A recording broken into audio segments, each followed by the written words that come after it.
Hello everyone, my name is Simranjeet Singh and welcome to my podcast. आज हम ऐसे topic पे बात करने वाले हैं जिससे 25 इंडस्ट्रीज का रेवेन्यू जनरेट होता है, जो कि है रियल एस्टेट। उसके लिए आज हम इंट्रोड्यूस कर रहे हैं अमृतपाल सिंह, जो कि डायरेक्टर हैं सिल्वर रियल्टर्स के और बहुत ही अच्छे रियल्टर हैं, बहुत लॉयल रियल्टर हैं और हमारे क्लाइंट भी हैं। तो let me introduce mister Amritpal Singh and let's start this podcast. तो अमृत जी, कैसे लग रहा है आपको?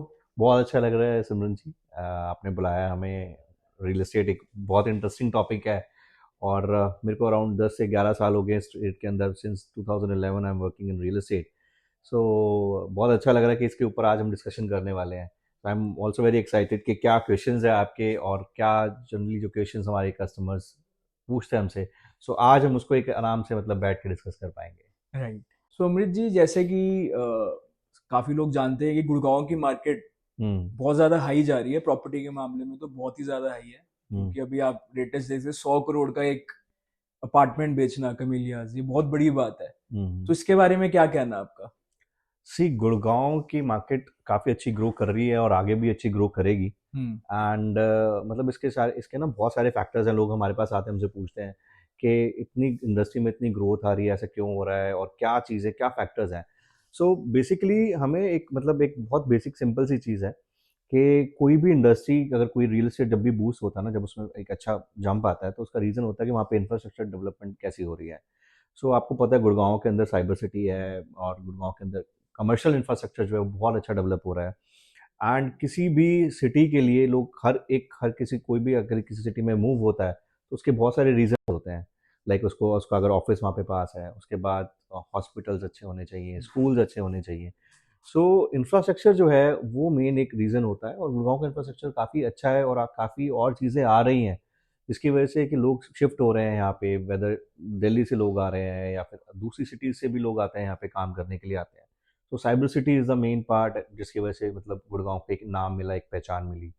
और उसके बाद आप देखेंगे कि और भी कमर्शियल जो डेवलप हो रहे हैं वो अच्छा एक एम्प्लॉयमेंट जनरेट हो रही है। सो लोग आ रहे हैं, जब लोग आएंगे रहेंगे तो प्राइजेस तो बढ़ेंगे ही बढ़ेंगे। राइट जी, राइट, यस। बिल्कुल सही कह रहे हैं। तो मतलब आपका कहना है कि इंफ्रास्ट्रक्चर और कॉरपोरेट साइबर हब हो गए गुड़गांव में काफी फेमस, हाँ जी। उसकी वजह से हमारे रेट बढ़ रहे हैं। हाँ जी। हाँ जी। ग्रेट। जो आपका क्लाइंट है या कोई भी क्लाइंट आना चाहता है, तो आप उसको क्या सजेस्ट करते हो कि उसको हाई राइज अपार्टमेंट लेना चाहिए कि बिल्डर फ्लोर लेना चाहिए? सिमरन जी, ये मतलब अपनी अपनी चॉइस है। अब हर किसी की अपनी चॉइस होती है कि वो क्या लेना चाहता है, क्या पसंद है। किसी को लो राइज लिविंग बहुत पसंद होती है। राइट। कईयों को हाइट फोबिया होता है, वो हाई राइज में नहीं जाना चाहते। हम्म। सो इट टोटली डिपेंड्स कि आप क्या चाहते हो। जनरली होता क्या है कि लो राइज में ना आपको एक लेआउट अच्छा मिल जाता है हम्म। एंड आपको एक स्पेस जो है, यूजेबल स्पेस है, वो काफ़ी अच्छा मिलता है। सो जो दिल्ली से लोग आते हैं, जो दिल्ली में लोग रहते हैं, तो हम जैसे दिल्ली में फ्लोर्स में ज़्यादा रहे हैं, फ्लोर्स का कल्चर हमने देखा है, तो हम जब गुड़गांव आते हैं तो हम वही चीज़ देखना चाहते हैं। वही चीज़ हमें चाहिए, वो पसंद आती है हमें कि रूम्स बड़े हों, सब कुछ हो। अपार्टमेंट्स में जनरली लोडिंग काफ़ी ज़्यादा होती है बिकॉज अपार्टमेंट्स के अंदर आपको क्लब भी देना है, बिल्डर को स्विमिंग पूल भी देना है एंड अदर एमिनिटीज़ भी देनी है। सो वो एरिया तो आप ही के एरिया से जाएगा ऑब्वियसली। सो ये मतलब हर चीज़ का एक प्रॉज एंड कॉन्स है। ठीक है। सो गुड़गांव में गेटेड बिल्डर फ्लोर्स भी बन रहे हैं जिसके अंदर आपको ये सारी एमिनिटीज़ भी मिल जाती हैं, लोडिंग भी कम होती है। सो जिसको लो डेंसिटी में रहना पसंद है वो बिल्डर फ्लोर्स ले लेते हैं। जिनको मतलब अपार्टमेंट्स के लिविंग, हर किसी का अपनी अपनी चॉइस है, जैसे मैंने आपको बताया। सो इट डिपेंड्स कि सबको जिसको क्या पसंद है। आप क्या सजेस्ट करते हो कि बिल्डर फ्लोर लेना चाहिए कि हाई राइज अपार्टमेंट, आपके अकॉर्डिंग? कि हाँ यार, मैं ये सजेस्ट करता हूँ, मुझे जो भी, ये आपको लेना चाहिए। बट ये थोड़ा सा बायस है सिमरन जी, बिकॉज हर किसी की, मैं जैसे मैंने बताया ना, अपनी चॉइस है। राइट। अब सपोज करो आपकी क्या चॉइस है? मेरे को हाई राइज में रहना पसंद है। ओके। ठीक है, मेरे को हाइट पसंद है, मेरे को टॉप फ्लोर्स पे रहना पसंद है। हम्म। सो मे बी मेरे को, अगर 20वें फ्लोर पे रह रहा हूँ, मे बी शायद आपको वो पसंद ना हो। हम्म। ठीक है। सो वो इट डिपेंड्स टोटली कि आपको क्या, आपकी चॉइस है क्या, आपकी लाइकिंग है। ठीक है। सो इट उसके ऊपर डिपेंड करता है। मतलब इस पे क्वेश्चन करना बड़ा मुश्किल है। बिल्कुल। बट ये है कि मैं ये बोल सकता हूँ कि गेटेड में ऑप्शन सबको चाहिए होते हैं। सो आजकल जैसे अदानी है, बिरला है, सिग्नेचर भी गेटेड में बना रहा है फ्लोर्स। सो यहाँ पे लोगों को ऑप्शंस मिल जाते हैं जिनको, अगर जैसे कुछ एरियाज हैं जहाँ पे गेटेड में आपको स्विमिंग पूल नहीं मिल पाता, क्लब की फैसिलिटीज़ नहीं मिल पाती। सो इन एरियाज़ के अंदर क्या है कि आपको एक जो है डेवलपर ही मेंटेन कर रहा है पूरी की पूरी मेंटेनेंस को, एंड डेवलपर ही मेंटेन कर रहा है पार्क्स को, एंड सिक्योरिटी आपकी इनहांस हो जाती है। सो ये सारी चीज़ें जो अपार्टमेंट्स में होती हैं वो आपको बिल्डर फ्लोर्स में अब मिलने लगी हैं। Yes, right. ठीक है। सो अभी हमने सर्वे किया था लेटेस्ट ऑनलाइन, तो ओके। उसमें हमने लिखा था कि कौन सी लोकेशन हम्म। पे इन्वेस्ट करना चाहिए। हम्म। Dwarka expressway, golf course road hmm. और गोल्फ कोर्स एक्सटेंशन रोड। तो सबसे ज़्यादा जो क्वेरीज आई हैं हमारे पास वो है Dwarka expressway and golf course extension road. Got it. तो आप क्या सजेस्ट करते हो कि द्वारका एक्सप्रेसवे में ही लेना चाहिए कुछ, या गोल्फ कोर्स एक्सटेंशन रोड पे लेना चाहिए?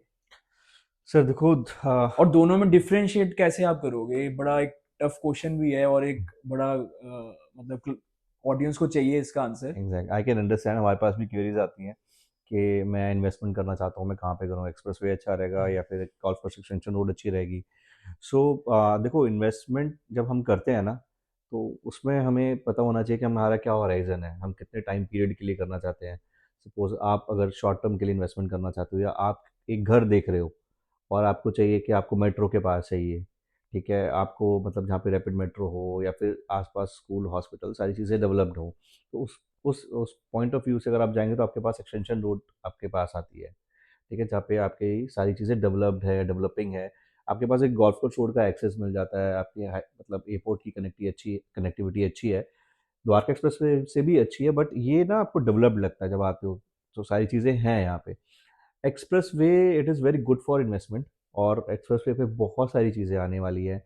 एक्सप्रेस वे एक काफ़ी डिलेड प्रोजेक्ट भी रहा है गुड़गांव की हिस्ट्री का, मतलब 2011 से लोग सोच रहे थे अब बनेगा, अब बनेगा, अब बनेगा, तो बहुत डिलेड हुआ है एक्सप्रेस वे का प्रोजेक्ट। बट अब ये क्या है कि 2024 के अंदर, फेब में, इसी महीने के एंड में दिल्ली गुड़गांव का पार्ट शुरू होने वाला है, एंड अक्टूबर एंड तक जो है गवर्नमेंट कह रही है कि हम जो दिल्ली का जो पार्ट है जो रह गया है वो भी कनेक्ट कर देंगे।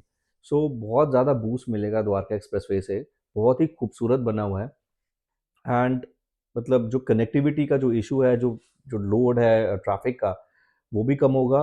एंड जो दिल्ली के साथ जो कनेक्टिविटी है द्वारका के साथ, सो एयरपोर्ट के साथ, वो बहुत अच्छी है। सो किसी का अगर लॉन्ग टर्म होराइजन है इन्वेस्टमेंट का, या जिसने अगर 3-4 साल बाद रहना चाहता है, या प्योरली इन्वेस्टमेंट है, अभी अगर आपने सुना हो तो ग्लोबल सिटी भी प्लान है।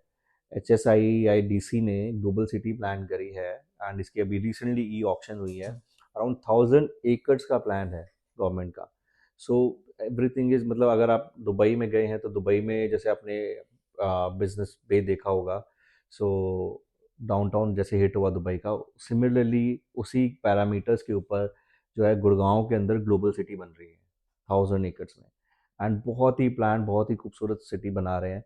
सो जहाँ पे मल्टीनेशनल कंपनीज भी आएंगी, और अभी तक हमने जितने भी बिल्डिंग्स देखी होंगी वहाँ पे गुड़गांव के जो FAR जो सेट हो रखा है, उससे काफ़ी ज़्यादा FAR पे जो है वहाँ पे बिल्डिंग्स बनने वाली हैं। लाइक मे बी आप इन फ्यूचर में मैं कह सकता हूँ कि आप शायद 70 फ्लोर्स या 80 फ्लोर्स तक की भी बिल्डिंग्स गुड़गांव में देखेंगे। So there are so many things which are plan on golf course, sorry, Dwarka express way. और अगर कोई इन्वेस्टमेंट के लिए जाते हैं तो वहाँ पे बहुत अच्छे अच्छे प्रोडक्ट्स हैं जिसमें आप इन्वेस्ट कर सकते हैं, रेजिडेंशियल में कर सकते हैं। So there are so many things. वही है कि जब तक आप सामने बैठेंगे नहीं, आप अपना मेरे को बताएंगे नहीं कि आपका क्या हॉराइजन है, बिल्कुल आप उस क्या इन्वेस्टमेंट करना हाँ जी। चाहते हो। सो मतलब रेजिडेंशियल है, कमर्शियल है, फिर रेजिडेंशियल के अंदर भी बाइफिकेशंस हैं, कमर्शियल के अंदर भी बाइफिकेशंस होती हैं। सो वो एक मतलब मिलने के बाद मैं समझूंगा आपका कि भाई क्या आप देखना चाहते हो, उसी के बाद ही बता सकते हैं। But express way is a very good choice. Amrit ji, ये प्रॉपर्टी में इतने फ्रॉड हो रहे हैं, तो इस फ्रॉड से बचा कैसे जाए, इसका आंसर चाहिए आज आपसे।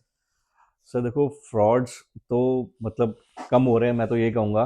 और there are so many things, जब भी हम प्रॉपर्टी पे परचेज करते हैं, हम्म, पेपर्स का हमारा ध्यान रखना चाहिए। सो जब भी आप कोई प्रॉपर्टी लेने जाते हो ना, तो आपको ये मेक श्योर करना चाहिए कि जो आपका रियल्टर है उसको क्या पेपर्स की नॉलेज है या नहीं है, बिल्कुल बिल्कुल। ठीक है।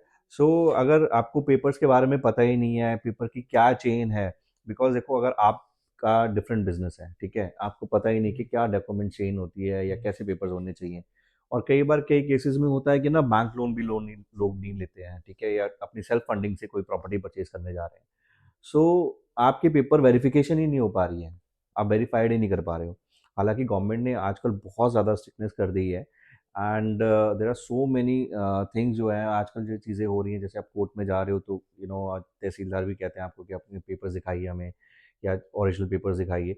सो चीज़ें हो रही हैं, बट ये है कि आप पहले ही स्टेज में, जब आप फर्स्ट मीटिंग करने जा रहे हैं किसी के साथ, उनके पेपर्स देख रहे हैं, तो उनके पेपर्स को प्रॉपरली देखिए, उनको पढ़िए, उनके मतलब देखिए कि क्या ऑनरशिप है, कैसे प्रॉपर्टी ट्रांसफ़र हुई है, जो ओरिजिनल लॉटी था उन्होंने कैसे कन्वेंस डीड बनी है, कन्वेंस डीड के बाद सील डीड बनी है, सील डीड में क्या क्या चीज़ें हुई हैं, क्या चेन है।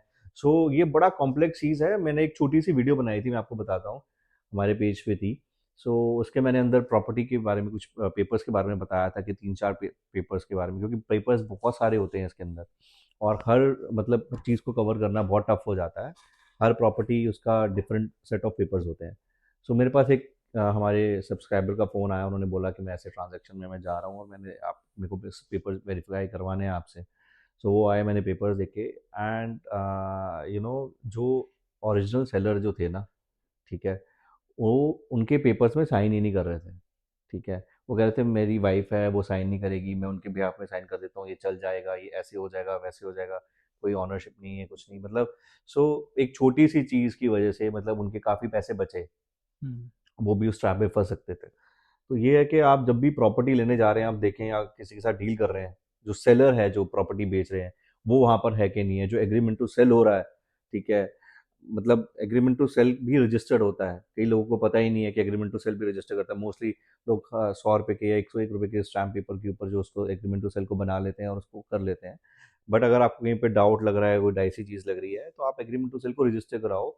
एक नॉमिनल कॉस्ट होती है, अगर आप अगर 3-4 करोड़ की इन्वेस्टमेंट कर रहे हो, और अगर आपको 40-50,000 रुपीज़ एक्स्ट्रा कोर्ट फीस देनी पड़ रही है, या आपका चीज़ रजिस्टर्ड हुई है, सो ये एक आप ही का जो डॉक्यूमेंट है वो स्ट्रॉन्ग बन रहा है। सो हम अपने कई केसेस में करवाते भी हैं, एग्रीमेंट टू सेल को रजिस्टर्ड भी करवाते हैं, हम क्लाइंट को बोलते हैं, समझाते हैं उन्हें। तो क्लाइंट मतलब जो देखो, जो इतनी बड़ी इन्वेस्टमेंट करता है, तो उनके लिए एक छोटा सा अमाउंट है, it's not a big amount, जिसमें आप ही की सेफ्टी हो रही है। So there are so many ways कि आप बच सकते हैं प्रॉपर्टी फ्रॉड से। प्रॉपर्टी फ्रॉड्स होते हैं, ऐसा मैं नहीं बोलूँगा कि नहीं होते हैं, प्रॉपर्टी फ्रॉड्स होते हैं, बट आपको हमेशा एक अच्छे रियल्टर को लेके चलना चाहिए साथ में, ठीक है? और पेपर की वेरिफिकेशंस करना बहुत ज़्यादा ज़रूरी है। बहुत सही बोला आपने, लेकिन एक और मेरे पास पॉइंट है, क्वेश्चन है बड़ा अच्छा, हाँ जी, कि फॉर एग्जांपल मुझे अभी बिल्डर फ्लोर लेना है, ठीक है। तो और मेरी बिल्डर से अच्छी बात है, हुँ, डायरेक्ट बिल्डर से, हुँ। तो मुझे डायरेक्ट बिल्डर के पास जाना चाहिए कि बीच में किसी रियल्टर को या किसी को रखना चाहिए? इसके बारे में क्या कहना है आपका? देखो सर, सिमरन जी, ऐसा है कि मतलब it's a very valid question, और मैं आपको ये बताऊँगा कि मोस्ट ऑफ द केसेस के अंदर ना लोग रियल्टर्स को लेके जाना ज़्यादा पसंद करते हैं। हम्म। क्योंकि जब आप ट्रांज़ैक्शन कर रहे हो, it's a high value transaction, ठीक है? आप एक उस बंदे को जानते नहीं हो जिनके साथ आप डील करने जा रहे हो, ठीक है? बिल्कुल। आप उनसे एकदम मिले। अब रियल्टर क्या होता है कि सपोज़ मैं हूँ, मेरे को पता है कि ये बिल्डर कौन है, इनकी क्या रेपुटेशन है। सो एक जब आप एक काफ़ी बड़ा अमाउंट इन्वॉल्व है ट्रांज़ैक्शन के अंदर ना, तो आपको किसी को साथ लेके जाओगे तो वो आपको गाइड करेंगे थ्रू आउट द प्रोसेस कि क्या पेपर्स होने चाहिए, ठीक है? जैसे मैंने आपसे अभी हमने डिस्कस किया कि पेपर वर्क कौन चेक करेगा।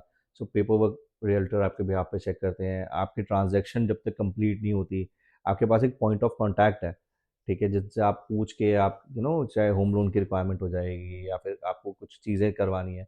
सो जो रियल्टर है वो इस चीज़ों को फैसिलिटी जो है ये आपकी मतलब एक अच्छी तरीके से करवा सकते हैं, एज़ कम्पेयर टू अगर आप डायरेक्ट बात करते हैं। लोग करते हैं, डायरेक्ट डील्स भी करते हैं, बट समहाउ अगर प्लेज़ेंट रहता है तो बहुत अच्छी बात है। बट जब आप ट्रांज़ैक्शन करते हो ना, तो तभी आप सामने वाले को जानते हो। स्टार्टिंग में तो देखो, आप और मैं मिलेंगे तो हम अच्छी-अच्छी बातें करेंगे, बट जब तक वो फाइनेंशियल ट्रांज़ैक्शन इन्वॉल्व नहीं होती, तब उसके बाद में पता चल जाता है कि क्या-क्या कॉम्प्लिकेशंस आ सकती हैं। तो डील्स में बहुत कई बार कॉम्प्लिकेशंस आती हैं, कई बार डील बहुत स्मूथली निकल जाती है। सो मेरे ख्याल से जब रियल्टर आपके कोई साथ है, ठीक है, तो वो ज़्यादा बेटर है आपके लिए ट्रांज़ैक्शन को करने के लिए। सो मोस्टली हमने देखा भी है सर, 90-95% जो होते हैं ना लोग, वो मतलब रियल्टर को साथ में लेके ही चलते हैं। अमृत जी, एक जिससे सब बहुत ज्यादा परेशान है कि इन्वेस्टमेंट गुड़गांव में करने के लिए हुँ, हुँ। आपका बजट 3 करोड़, 4 करोड़, 5 करोड़ इतना होना चाहिए, जो हमने देखा है हुँ, मार्केट में। हुँ। क्या सच में 2 करोड़ के नीचे के अमाउंट पे हम इन्वेस्टमेंट कर सकते हैं? बिल्कुल कर सकते हो। ऐसा नहीं है कि सारे प्रोजेक्ट जो हैं वो लग्ज़री प्रोजेक्ट्स ही आ रहे हैं। सो प्रॉपर्टी के अंदर मतलब रियल एस्टेट के अंदर जो हमारा भी सेगमेंट चल रहा है, यहाँ पे लग्ज़री सेगमेंट भी है, यहाँ पे मिडल सेगमेंट भी है, यहाँ पे अफोर्डेबल सेगमेंट भी है। तो हर टाइप का प्रोडक्ट है। मिनिमम अमाउंट बताओ कि हाँ यार आप इतना इन्वेस्टमेंट कर सकते हो, हाँ, मेरे ख्याल मिनिमम से अमाउंट। आप 1 करोड़ से इन्वेस्टमेंट कर सकते हो रेजिडेंशियल के अंदर। 1.10 1.20 से आपकी इन्वेस्टमेंट स्टार्ट हो जाती है। आपको एक अच्छा घर मिल जाएगा अफोर्डेबल, जो मतलब दीनदयाल जो बन रही है सोसाइटीज़ जो होती ओके। हैं, जैसे स्मार्ट वर्ल्ड बना रहा है आपका, सिग्नेचर काफ़ी अच्छा काम कर रहा है इसके अंदर, एमथ्रिम काफ़ी अच्छा काम कर रहा है। सो इनके प्रोजेक्ट्स हैं जहाँ पे आपको 2 BHK 3 BHK इस रेंज से स्टार्ट हो जाते हैं। और एक अच्छा कंपाउंड होता है, गेटेड होता है, क्लब होते हैं, मतलब आजकल जो दीनदयाल की कैटेगरी के अंदर भी जो घर बन रहे हैं तो काफ़ी अच्छे लग्जूरियस बना रहे हैं। मतलब नाम दीनदयाल का है बट लेकिन these are not not the local projects, और ऐसा कोई हल्का कोई प्रोजेक्ट नहीं बना रहा। अच्छे प्रोजेक्ट्स बन रहे हैं, सुंदर प्रोजेक्ट्स बन रहे हैं, तो उसके अंदर आप इन्वेस्टमेंट कर सकते हो। अराउंड 1 20 से स्टार्ट हो जाता है। एंड कमर्शियल के अंदर अगर आप जाओगे तो कमर्शियल के अंदर आपको 50 60 लाख रुपीज़ से भी दुकानें मिल जाती हैं। आप छोटी अगर कोई इन्वेस्टमेंट करना चाहते हो तो 50 60 और उसकी 70 से। रेंटल क्या आती है अगर मैं 70 लाख इन्वेस्ट करता हूँ, हम्म। तो कितना रेंट एक्सपेक्ट कर सकता हूँ, या मुझे इतना रेंट मिलेगा? देखो, कमर्शियल के अंदर ना रेंटल वेरी करता है कि आपकी मार्केट कैसी है, वहाँ पे लीजिंग कैसी हो रही है, और वहाँ पे क्या कैचमेंट है। ठीक है, तो कमर्शियल की जब भी कोई इन्वेस्टमेंट के लिए हमारे पास आता है कि हमें कमर्शियल का हम इन्वेस्टमेंट करना चाहते हैं और कहाँ पे इन्वेस्ट करें, ये भी बड़ा क्वेश्चन है। बहुत लोग पूछते हैं हमसे कि कमर्शियल में हमें किस लोकेशन में करना चाहिए, क्योंकि सारे कमर्शियल तो नहीं चलते। ठीक है, सो लोकेशन मैटर करनी बहुत ज़्यादा ज़रूरी है कि कहाँ पे आप इन्वेस्टमेंट कर रहे हो कमर्शियल के अंदर। एंड मतलब 70 लाख रुपीज़, जो आपका क्वेश्चन जो था कि 70 लाख रुपीज़ में क्या रेंटल एक्सपेक्ट कर सकते हो आप, मेरे ख्याल से अगर आप किसी सोसाइटी के अंदर शॉप जो लेते हो 70 लाख रुपीज़ में जो मिल जाती है, या फिर किसी कमर्शियल बाहर के अंदर लेते हो शॉप, अराउंड 35 40 थाउजेंड के आसपास का रेंटल आप एक्सपेक्ट कर सकते हो कि ईजिली आपको मिल जाएगा वहाँ पे। मिल सकता है, बहुत पॉसिबिलिटीज़ हैं। बहुत बढ़िया फिर तो। हाँ, और कमर्शियल भी बहुत ही बड़ा सेक्टर है एक्चुअली, क्योंकि कमर्शियल के अंदर आपको आप शॉप्स भी हैं, आपके पास ऑफिस स्पेसेस भी आ जाते हैं, फिर आपके पास एससीओ प्लॉट्स भी आ जाते हैं। So there are so many things, so many products जहाँ पे आप डाइवर्सिफाई कर सकते हैं। मतलब सबका सेगमेंट अलग है। जैसे मैंने आपको कमर्शियल शॉप्स का बताया कि इतने से शुरू हो जाता है। प्लॉट्स आ जाते हैं यहाँ पे आप 4 फ्लोर बना के आप एक जैसे आपने खान मार्केट देखा होगा या कनॉट प्लेस देखा है, तो वहाँ पे एससीओ प्लॉट्स हैं। सेक्टर 29 की मार्केट हमारे यहाँ पे बहुत फेमस है। तो वो सारे एससीओ प्लॉट्स हैं जहाँ पे 4 फ्लोर बनाते हैं, एंड 4 फ्लोर बनाने के बाद आप उसको इंडिविजुअल लीज आउट कर सकते हो, और आपको रेंटल्स जो मिलते हैं वो बहुत अच्छे मिल जाते हैं। बहुत so there are so many things where you can invest. Great. जब हम पहले गुड़गांव आते थे तो हम्म। बहुत पुरानी बात है ये, तो रेट इतने कम होते थे कि हम्म। 80,000 रुपये गज या 90,000 गज। अब वो 3 लाख रुपए गज हो गया। तो कभी कभी सोचते होंगे कि यार तब इन्वेस्ट कर लेते, जैसे पुराने हमारे दादे लगा लो या कोई भी ऑडियंस भी देख रही होगी, सभी गलती करते हैं यार, काश ये इन्वेस्ट कर दिया होता। हम्म। तो अभी भी वो टाइम है कि हाँ यार अभी मैं इन्वेस्ट कर लेता हूँ, 10 साल बाद मैं ये ना बोलूँ कि काश ये इन्वेस्ट कर लिया होता। तो इसके बारे में आप क्या बोलोगे? सर देखो, गुड़गांव के अंदर अगर आप इन्वेस्टमेंट का प्लान कर रहे हो तो Gurgaon is a developing city. ठीक है, एंड अभी भी इन्वेस्ट करोगे तो आपको अभी भी रिटर्न अच्छा मिलेगा। तो प्राइजेस जो थे वो तो बढ़ ही रहे हैं। अब अगर आप सोचोगे कि आज प्राइस जो है वो 3 लाख का पहुंच गया है, 3 से ये 5 तो नहीं पहुंचेगा। हम्म। मैं आपको एक छोटा सा एग्जांपल देता हूँ कि जब डील ऑफ मैग्नोलियाज और कमेलियस आपने जैसे बताया, पूछा था क्वेश्चन कि बताइए 100 CR का फ्लैट बिक गया, कैसे बिक गया, उसके बाद क्या मतलब वहाँ पे इतने प्राइसेस बढ़ेंगे कि नहीं 100 बढ़ेंगे। सीआर की कमीशन कितनी होगी? 100 CR की कमीशन टोटली डिपेंड करता है। जनरली 1% कमीशन होती है। वो ओके। आपस की म्यूचुअल अंडरस्टैंडिंग होती है कि क्या परसेंट उन्होंने कमीशन ली होगी, क्या है। सो वो तो काफ़ी टेक्निकल और इनसाइड इन्फॉर्मेशन है, वो मैं नहीं बता सकता। बट जैसे मैं आपको बता रहा था कि अगर मैग्नोलियाज है, कमेलियाज है, मतलब जो सबसे महंगे प्रोडक्ट्स हैं, तो 2014-15 में भी जब मैग्नोलियस का प्राइस 12-13 करोड़ के आसपास होता था, 12-13 करोड़ के आसपास होता था, तो तब भी लोग सोचते थे कि यार ये 13 करोड़ का प्राइस है, ये तो मेरे को लगता नहीं कि कभी ये 14 करोड़ भी बिल्कुल पहुंचेगा बिल्कुल। या कभी 15 करोड़ भी पहुंचेगा। सिमिलरली जब कैमिलियस लॉन्च हुआ, 22-23 का प्राइस होता था, 22-23 CR का, तो तब भी लोगों ने ये सोचा कि यार 22-23 का प्राइस है, कमेलिया मैग्नोलिया जो है वो 13-14 में मिल जाता है। तो ये मेरे को लगता नहीं कि लोगों को लगता है, कहते थे, मतलब ब्रोकर इंडस्ट्री कहती थी, ये मार्केट में भी लोग कहते थे कि भाई ये लगता नहीं कि ये 25 भी कभी पहुंचेगा, 30 भी कभी पहुंचेगा। सो हर सेगमेंट का बायर होता है। ठीक हम्म। है, आज मैग्नोलिया जो है वो 37 CR तक पहुंच गया है। ठीक है, 2018 में मेरे को याद है कोविड के टाइम पे एक ट्रांजेक्शन हुई थी जो कि हुई थी अराउंड 14 CR के आसपास की। उस टाइम प्राइस 16 CR होता था, तो 14 CR में एक ट्रांजेक्शन हुई थी बिकॉज ऑफ द कोविड, किसी को पैसों की जरूरत थी, उन्होंने ट्रांजेक्शन करी थी। सो 2018 से लेके 2023, आज मैं बात करूँ 24 में है हम, स्टार्ट 24 में, एंड अब प्राइस 37 सीआर तक पहुंच गया है। कैमेलियाज का आपने सुना ही है, वो 2 अपार्टमेंट ज्वाइन करके वो बिके थे। इस टाइम 7400 स्क्वायर यार्ड्स का जो स्क्वायर फीट का जो अपार्टमेंट है, उसका जो प्राइस है वो अप्रॉक्सीमेटली 65 टू 70 करोड़ तक पहुंच गया है। सो अगर उस टाइम भी उन्होंने ये सोचा होता, जिन्होंने बाइंग करी थी, कि भाई आज तो मैं महंगा ले रहा हूँ, ये मेरे को लगता नहीं कभी बढ़ेगा, ऐसा कभी नहीं होता। क्योंकि अभी गुड़गांव जो है एक डेवलपिंग सिटी है, यहाँ पे बहुत सारे फैक्टर्स हैं जिसकी वजह से प्राइजेस बढ़ रहे हैं। मैं अगर किसी और सिटी की बात नहीं कर सकता, कि अगर आप कोई बोले कि भाई किसी और जगह में भिवाड़ी में क्या होने वाला है, या भिवाड़ी में प्राइस बढ़ रहे हैं कि नहीं बढ़ रहे हैं। यहाँ पे there are so many factors जो मार्केट को सपोर्ट कर रहे हैं। ठीक है, यहाँ पे इन्वेस्टर्स भी हैं, यहाँ पे एंड यूजर्स भी हैं जो प्रॉपर्टी ले रहे हैं। सो खाली इन्वेस्टर्स की वजह से तो नहीं प्रॉपर्टी मार्केट चल सकती ना, बिल्कुल। एटलीस्ट एंड यूजर्स होंगे तभी तो आएगा ना। मतलब घर सारे अगर इन्वेस्टर्स ही खरीद लेंगे तो ये तो नहीं होगा ना कि एंड यूजर्स है ही नहीं, तो at least at the end of the day premium तो वही पे करेगा, एंड यूजर ही पे करते हैं। सो लोग कहते हैं सिर्फ बबल है, या ये इंडस्ट्री जो है एकदम बबल है, प्राइसेस बढ़ रहे हैं, ये कभी रुक जाएंगे। सो मतलब मेरे ख्याल से तो अभी मार्केट काफ़ी अच्छी है, सपोर्टिव है, and there are so many things जो है गवर्नमेंट ने भी प्लान करी है, जैसे मैंने आपको ग्लोबल सिटी का बताया था। सो अगर इतनी एम्प्लॉयमेंट, हम एक डेवलपिंग नेशन है, फास्टेस्ट ग्रोइंग इकोनॉमी है हमारी, एंड सबसे ज़्यादा यूथ है हमारे पास इस टाइम। ठीक है, तो एम्प्लॉयमेंट आएगी आएगी, डेफिनेटली हो रही है, अच्छी हो रही है। तो जहाँ पे कंपनीज आ रही हैं, जहाँ पे कंपनीज सेटअप्स कर रही हैं, अब आप मानो कि फॉर्च्यून 500 कंपनीज में से 250 प्लस कंपनीज के जो ऑफिसेज हैं वो गुड़गांव में हैं। आप गूगल देख लेते हो, आप आपका एचपी का ऑफिस यहाँ पर है। So there are so many, Deloitte का यहाँ पे ऑफिस है। सो बिग फोर्स यहाँ पे ऑलरेडी प्रेजेंट है। सो इतनी सारी कंपनीज अगर सेटअप कर रही हैं तो कुछ सोच के सेटअप कर रही हैं। अमेरिकन एक्सप्रेस ने अपना कैंपस, उनका 9 एकड़ का कैंपस है जो कि सीपीआर के आसपास, एसपीआर रोड पर है, सेंट्रल पेरिफेरी रोड के साथ भी कनेक्टिविटी है वहाँ पे। तो वो 9 एकड़ का कैंपस जो है वो उनका बन रहा है, वो इस होपफुली मेरे ख्याल से इस साल शायद रेडी हो जाएगा, वो ऑपरेशनल भी हो जाएगा। सो अगर इतनी मेजर इन्वेस्टमेंट्स हो रही हैं, इतनी कंपनीज कर रही हैं, तो कुछ सोच समझ के कर रही हैं। सो वो अगर इतने बड़े माइंड अगर कर रहे हैं तो आई थिंक हमें भी मतलब फॉलो करना चाहिए कि वो रिसर्च इतनी उनकी स्ट्रांग होती है कि कहीं पे एम्प्लॉयमेंट हो रही है या क्यों लोग जाएंगे। आजकल ये वास्तु बहुत ज्यादा ट्रेंडिंग हो रहा है, हम्म। और एक क्वेश्चन है मेरे माइंड में कि क्या लोग लिटरली बोलते हैं कि हमें वास्तु फ्रेंडली घर ही चाहिए? हम्म। क्या आपके ऐसे कस्टमर्स हैं कि हाँ हम हमको वास्तु चाहिए ही चाहिए? देखो, सबकी रिक्वायरमेंट होती है आजकल, और जब से वास्तु मतलब इतना ज़्यादा पॉपुलर हो चुका है, सो सबको चाहिए कि हमें एक वास्तु फ्रेंडली घर मिले, उसकी डायरेक्शंस ठीक हों। और मेरा जो एक्सपीरियंस है, मैंने देखा है कि मोस्टली बिल्डर फ्लोर्स में तो हम मतलब काफ़ी हद तक ना वास्तु फॉलो कर पाते हैं, बट अगर आप अपार्टमेंट जाओगे, अपार्टमेंट्स में आप वास्तु फॉलो करना बहुत ही ज़्यादा मुश्किल है। हम्म। एंड वहाँ पे जो सेगमेंट है कस्टमर्स का, वो मतलब देखते भी नहीं है। जब बिल्डर फ्लोर्स में कोई आता है रहने के लिए, देखने के लिए, तो वो वहाँ पे वास्तु उनको चाहिए होता है कि हमारी नॉर्थ ईस्ट एंट्री हो, या फिर हमारा ईस्ट फेसिंग घर हो।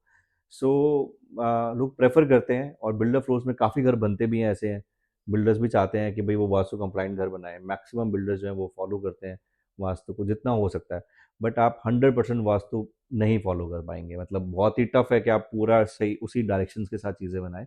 सो 100% अगर आप लेके माइंड पे आए हैं कि हमें हर चीज़ परफेक्ट मिल जाए, बहुत ही ज़्यादा टफ है, बहुत टफ है। आप मेरे ख्याल से अगर कहीं पे 75 भी वास्तु आप वो अचीव हो पा रहा है, 75% या 80%, I think that is more than enough.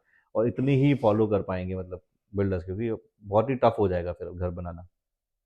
Vastu friendly घर सबको चाहिए और बिल्डर्स में लोग ज्यादा फॉलो करते हैं, लेकिन जो वास्तु वाले इतने लोग हैं, कोई कहता है कि साउथ ईस्ट से खोल लो, कोई कह रहा है नॉर्थ ईस्ट से खोल लो, तो इसका क्या सोल्यूशन है कि 100 वास्तु बोले तो 100 वास्तु वालों की जो चीजें हैं सबकी अलग है? बिल्कुल सही आपने बात करी है। मतलब मैंने मैंने अपने एक्सपीरियंस में देखा है कि हर क्लाइंट जो आता है ना, उसकी वास्तु की थ्योरी अलग है।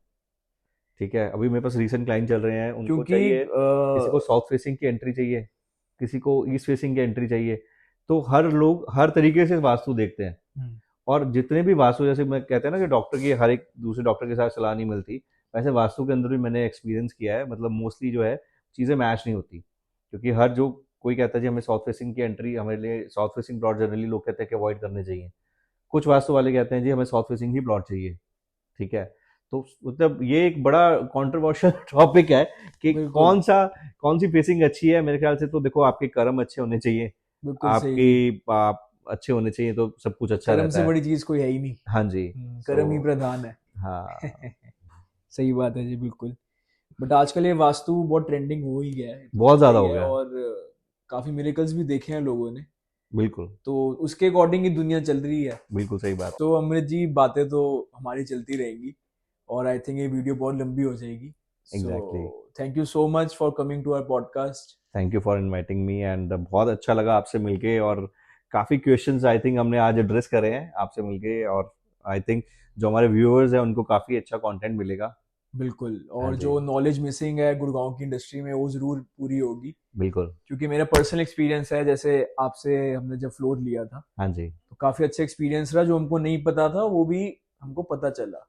और आपसे लॉयल हमने कभी नहीं देखा। ये मेरा रिव्यू है। थैंक यू सो और मच। इनसे बेस्ट कोई है। सो अगर कोई प्रॉपर्टी लेना चाहता है गुड़गांव में, एक बार इनको जरूर कॉल करना। नॉलेज, और इनको नॉलेज बहुत ज्यादा है, बहुत ही ज्यादा। और इस चीज की बहुत रिस्पेक्ट है। Thank you so much and sir. Thank you so much once again. Welcome, thank you so much for inviting me. Thank you. तो जैसे कि मैंने आपको बताया कि इनकी काफ़ी अच्छी नॉलेज है। एंड अगर आप प्रॉपर्टी देख रहे हैं गुड़गांव में, तो नीचे दिया हुआ है हमने इनका नंबर डिस्क्रिप्शन में, सिल्वर रियल्टर्स, और इनका इंस्टाग्राम लिंक भी हमने डाला हुआ है। जल्दी से इनको भी फॉलो करो और हमें भी सब्सक्राइब कर दो। हमें भी फॉलो कर दो इंस्टाग्राम पे। Thank you.